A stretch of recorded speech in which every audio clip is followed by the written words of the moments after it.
Justice League issue 32. Scott Snyder and James Tynion the fourth, writing with Howard. It's not Howard Porter on art. I forgot to write down the artist on this.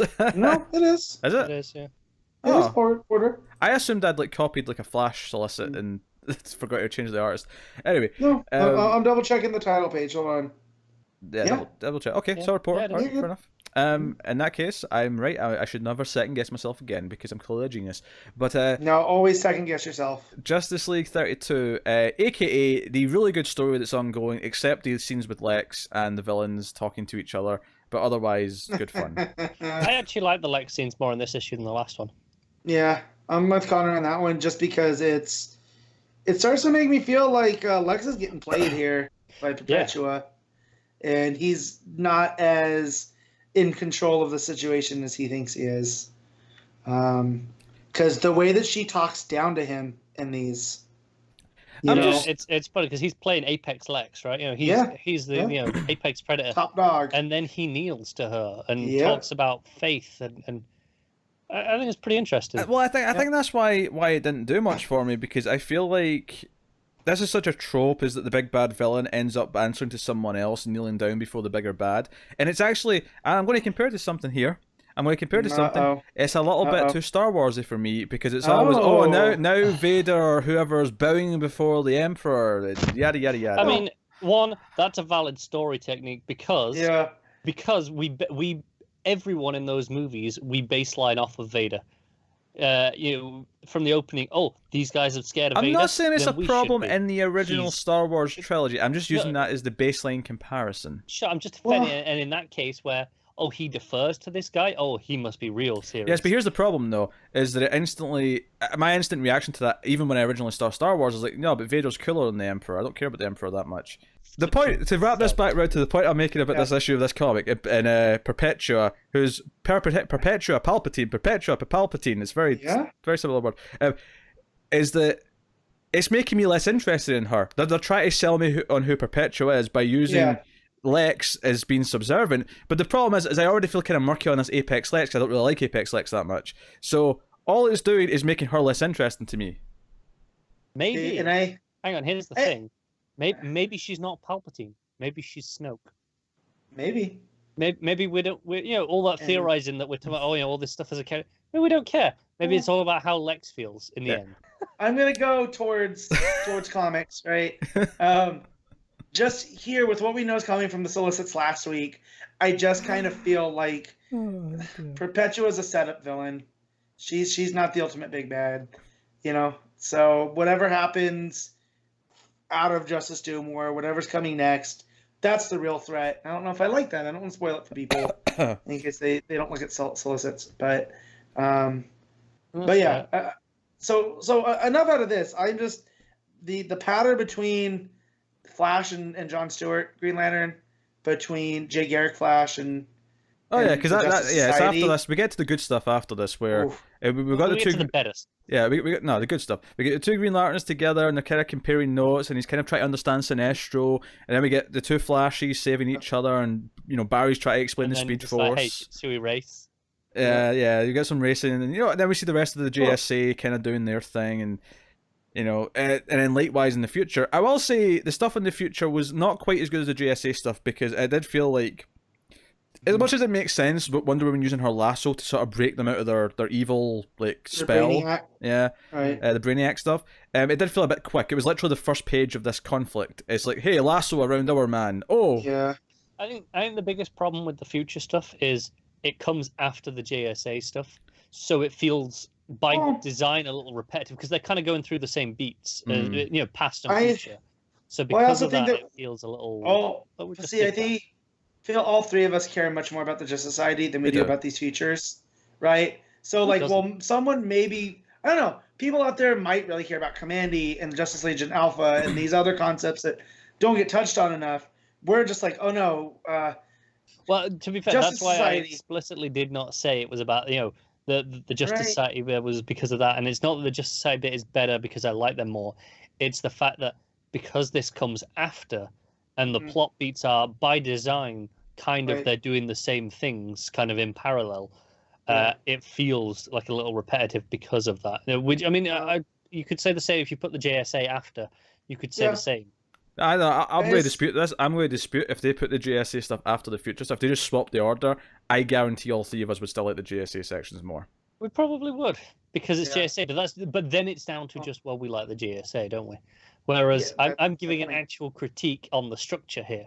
Well, I think it's not just that, though. I think it's because the villains in the JSA section are Sinestro, Grodd, and Cheetah, and that is inherently more interesting than what's happening. Even though all was it Brainiac 1 million? I was going to say Ultra Brainiac. Brainiac 1 million is pretty cool. He's cool, but like, I don't think it's as interesting as the other villains we care about, right? It's So I hear that, Pete. I don't know if you've ever seen. I know you're a huge Terminator fan. Yes. But T2, the ride, Battle Across Time. Yes. Have you ever seen that? Like Cameron actually helped shoot it and whatnot. I've never seen the whole thing because I don't know if you can actually just. It may be on YouTube probably by now, but I remember on the old Ultimate DVD there was like a whole making of it. I watched that and saw some clips and stuff. Yeah, so they take the whole audience to the future, which is real cool. I mean, it was a fun theme park thing, but you end up running into the T1 million, right? And that's all I could think of with Brainiac 1 million. What is the T1 millions like? What is he? What's his power set? It's a really big T1000 that takes the shape of like a spider.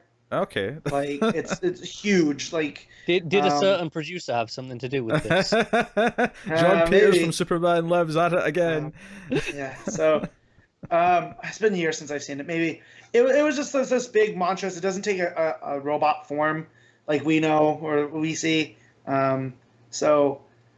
And anyways, when you get that big page reveal with the Brainiac 1 million, I was just like, oh, okay, this is Battle Across Time. So they get the piece of totality in both time periods. The Trinity with this Justice Legion, they sort of team up. They're going to take on this big Brainiac, and Wonder Woman gives a command, a nice little pep talk about how there's always hope. The fact that you're still fighting in the future, it means that humanity always has hope. Yeah. But then the big interesting thing happens where suddenly the heroes in the past get help from some sea monsters and sharks and whatnot.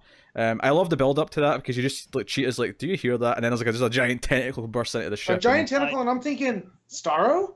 Is this Starro? Did he do something through time? And then you see all the sharks and dolphins carrying the people. Yeah, and it's like, okay, now we know who this is. This is Aquaman popping in. Yeah, it's the opposite of the Indianapolis, right? The sharks aren't eating the people; they're carrying them to shore. Yeah. Do you know what I like about this? That's hilarious. I liked that the last issue made us think, wait, is Aquaman kind of taking a heel turn because he's working with the Anti-Monitor? No. And I loved it. You know, he shows up here and I'm like, wait, I thought he kind of went evil last issue, but it's actually a nice little prelude to the fact that when Apex, Lex, and that are confronted with the Anti-Monitor, he shows up with the others, with Hawkgirl, Starman, the Monitor, and the World Forger, and he's like, no, I've chosen justice, and he's got this giant gun, and it's like, no. Yeah. So what I like about that is that the tease last issue that Aquaman might have went evil actually flips, and it's like, no, that's not the tease. The tease is that the Anti-Monitor is actually on the side of justice. All right. Yeah.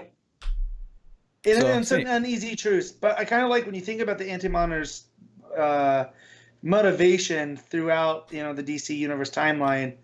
I guess you could see that he was never about justice. He wasn't destroying Earths just to destroy them for Doom because he wanted to. There was a purpose. There was an order, and to him it was justice. These worlds could not survive, and that's why he was taking him out. At least I think it's been a while since I've read Infinite Crisis. And I think I know where I was getting Ultra Brainiac before because it says next time the Ultra Monitor. Yeah, so we'll see what that is exactly. So do we think they're gonna combine? Yeah, flipping Voltron style. Yeah. Oh my god! I hope the Ultra Monitor is just Bebo. No, I hope like the Monitor like holds it like a morphin like coin and says it's Monitor time, and then they all. I just want it to be Giant Bebo. It's the Ultra Monitor. So talking negatively about this, but beyond the what we said earlier, I will say this is an issue that definitely felt like Morrison light with the Whirligog and the different Monitor stuff and Perpetua and just the idea of playing with all the continuity, all the future stuff, Commandy. Yeah, there was a little hand wavy moment actually when Lex was talking to the villains. Where he's like, "Oh, don't worry about messing up the timeline. Perpetua will only let the certain things that she wants to stick." To be fair, that kind of tracks with how we've seen, Brainiac's bottled all the hyper time moments. So no, it does. It felt like such a hand wavy thing. Yeah. Like, oh, readers, don't worry about continuity here. We're just going to play with it. I get that, but it tracks with what we've seen so far. But yeah, it definitely feels like Morrison light, and it makes me wonder that if Morrison was doing something like this, if it would stick the landing, or if this is the more, consumptible version of it. Loves when Morrison does the big shit. Mm-hmm. Yeah. I'm okay with Morrison light. I'm enjoying this story for the most part. I'm having some trouble with the villain stuff, but the actual two teams and their adventures I'm enjoying well enough. I'm having fun, so I can't be too negative on this story. It's just there's some Snydery things around the edges, and there's the villain stuff I'm not so keen on. But rate it, Matt. I'm giving this one an 8. Howard Porter's art's pretty good, but it's still a little bit spotty in some parts. Like his art style is just very blocky. Mm-hmm. And it works in some parts and not so much in others. So, Connor? Yeah, 8. Yeah, I'm going with an 8. Similar reasons. The art being at points, by the way, there's a moment where when Barry and John think that Aquaman's doing this, and they're like, "Oh, it can't be." Some odd faces at that moment in particular, where I felt like should have been the most important moment of the book for them. I'm going to go with 7.5. I kind of agree with the art comments, but the Lex stuff, Perpetua, is just not there for me.